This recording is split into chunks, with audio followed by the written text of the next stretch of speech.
Hey everybody, this is Dr. Andy with AG Thrive, and I am here today to talk about how to develop a luck mindset or a lucky mindset.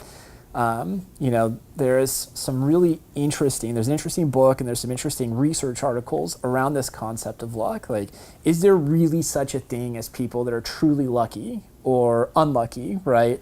And a fascinating response to that is kind of nuanced. It's a little bit of yes, but it has more to do with what you believe about yourself than really genuine people that have some cosmic luck.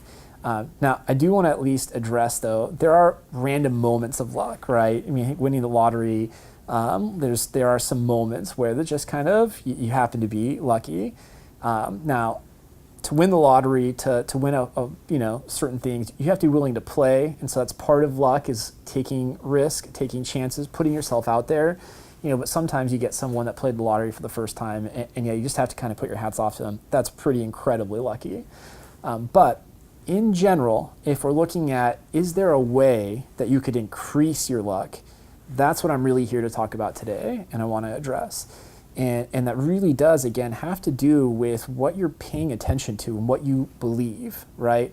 There is an awesome research article that was done about people that were gauged on their level of, internal, like their belief of how lucky they were. And they had these groups that were split up. They had people that thought they were really lucky and people that thought they were genuinely unlucky.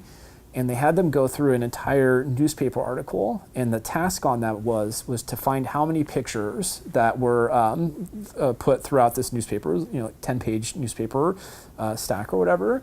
And so people were counting, and on the second page, there was something that said, if you're reading this, there's 34 pictures.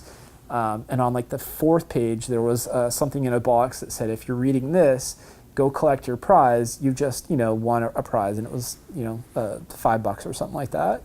And what they found was that people that thought they were lucky noticed these the fine print, or they noticed these little boxes at a substantially higher rate than people that were unlucky. And the unlucky people almost never notice these things. And so it kind of just got to this idea that lucky people look for evidence to support the fact that they are lucky, right? And we know it's your reticular activating system. That's a very fascinating part of the brain, and it's really an old part of the brain. If you look at the structure of the brain, the stuff that's really on the outermost layers, closest to your skull, that's the newest part of the brain, and it's advanced, and it's really an amazing part of the brain. And on the lower levels, you have a very primitive part of the brain, and the RAS, or the reticular activating system, is actually a more primitive part of the brain. And its job is to filter out at any given moment when there's all kinds of stuff happening around you. It tells your brain what to pay attention to, right? It filters out all, you're at a club and there's music and there's dancing and there's all kinds of commotion, and it basically tells your brain what to pay attention to.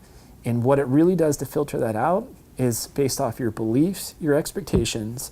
You're cueing your brain what to pay attention to. If you've ever noticed, if you really wanted a red, Mustang, and you went out and you started, you bought one or you're looking for one, suddenly you notice every red Mustang that's out there on the road.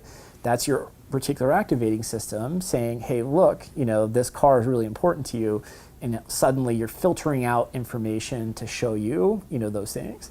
So I say that because there are ways to try and get the RAS to work for you, right? If you start to affirm and start to tell yourself, I believe I'm lucky, you start to even create mind movies, right? You imagine yourself having these little serendipitous moments or fortuitous kind of, moments, and you write down, I know there's use of vision boards and things like that, but the value or the practical, benefit of those things is really that, they trigger the RAS to say, hey, this is important, pay attention to this.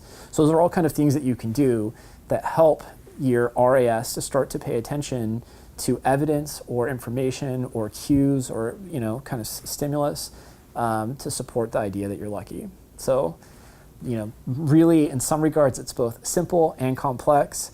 But if you want to be more lucky, you've got to start by believing it's possible to actually increase your luck. And then you've got to just put the work in to start to, really take more risks, take more chances, right? People that tend to be more lucky, they just tend to be more willing to experiment and explore. They're more adventurous. So, if you tend to like to stay in your comfort zone, it's very unlikely that luck's just going to find you there. But if you're willing to start to venture out of your comfort zone, there's probably some really serendipitous moments just outside of your comfort zone, and especially if you're willing to do that on a more consistent basis. I hope that I've given you some really actionable items, some very practical kind of things that you can do that start to ramp up the amount of luck that you experience, to have more like fortuitous moments. I think they are key. When you have those moments, it gives you more hope. Those are nice moments that can really start to build towards momentum and create an experience of thriving. So this is Dr. Andy with AG Thrive.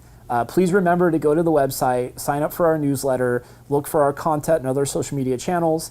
Really appreciate you taking a moment to join me and to figure out how we can all increase our luck and become more lucky people. So with Dr. Andy with AG Thrive, I wish you all the best in growing the life, love, family, and success you want and deserve.